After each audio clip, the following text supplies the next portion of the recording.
Hi, Mrs. Nolan. I hope you're doing well in quarantine.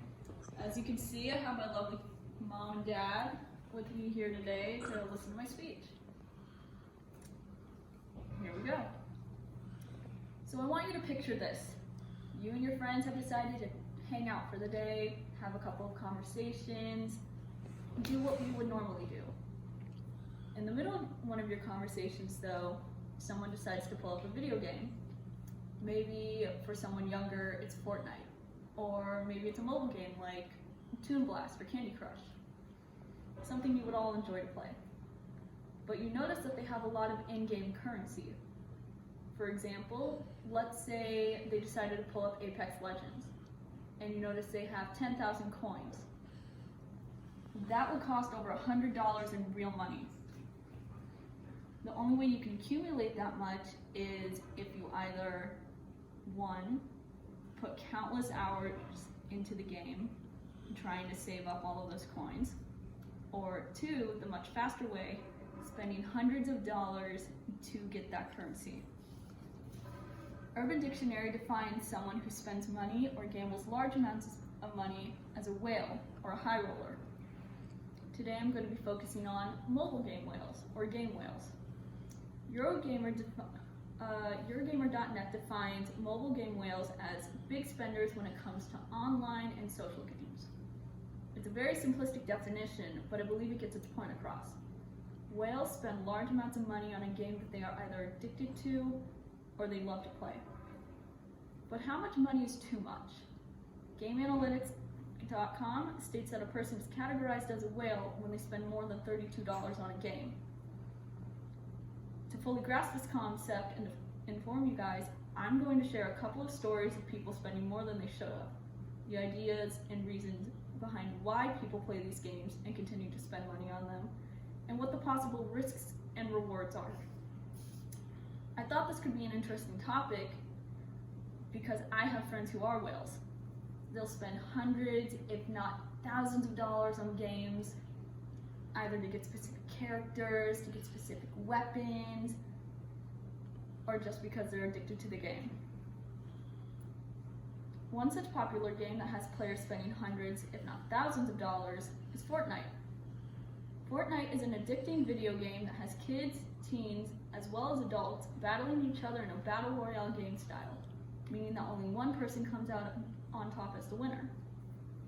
The game offers in-game deals and packages to players so they could spend money to get certain weapons, items, whatever else is available. Daily Esports and Win.gg both report the story where a man's niece and nephew accessed the man's PlayStation Network account. The kids bypassed the credit card account and managed to buy 65,000 V-Bucks, the in-game currency in Fortnite. Now 65,000 V-Bucks doesn't sound like a lot, but in real money, that's over $500. $531 to be exact. And according to dailyesports.gg, that spending spree to get the items and weapons and characters they wanted drained the man's savings account, as well as his girlfriend's spending money for her upcoming trip to America. There are millions of other spending spree horror stories that all ended almost the same way. For example, I had a friend spend over $200 in one sitting, in one game, to get a specific character she wanted. Another example, my own mother will spend over $25, if not maybe more, to get Toon Blast items and coins and lives so she can continue to play Toon Blast, her game addiction. Now, why people decide to go so far for a game is fascinating, I promise. Nicole Spector on NBCNews.com reports that the reason why people get so addicted to games was because, quote, part of it was a surreal passage of time component. I like that I could just plug into another universe when I was feeling bad and tune the real world out, end quote.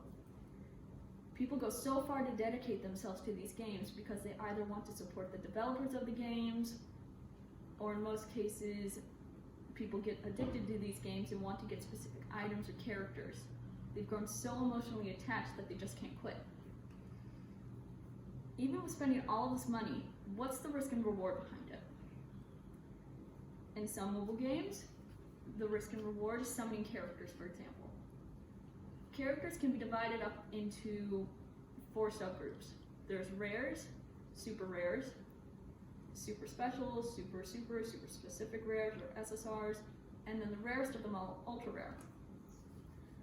But the summoning percentage to get these characters is vastly different. Some games can set these SSRs and UR summonings to between 1 and 3%. Sometimes they'll set it to 0.5%, maybe even lower.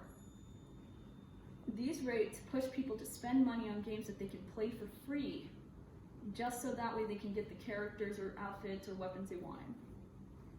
The reward for spending the money is obviously getting the character that you want. You get a feeling of self-satisfaction and gratification for it. The risk is if you spend too much money, you'll come out with nothing. It's exactly like gambling, if not very similar to it. You take a chance, hopefully you have some luck, and you either come out with more money than you started with, or you end up with nothing. But in short, these mobile games can be addicting.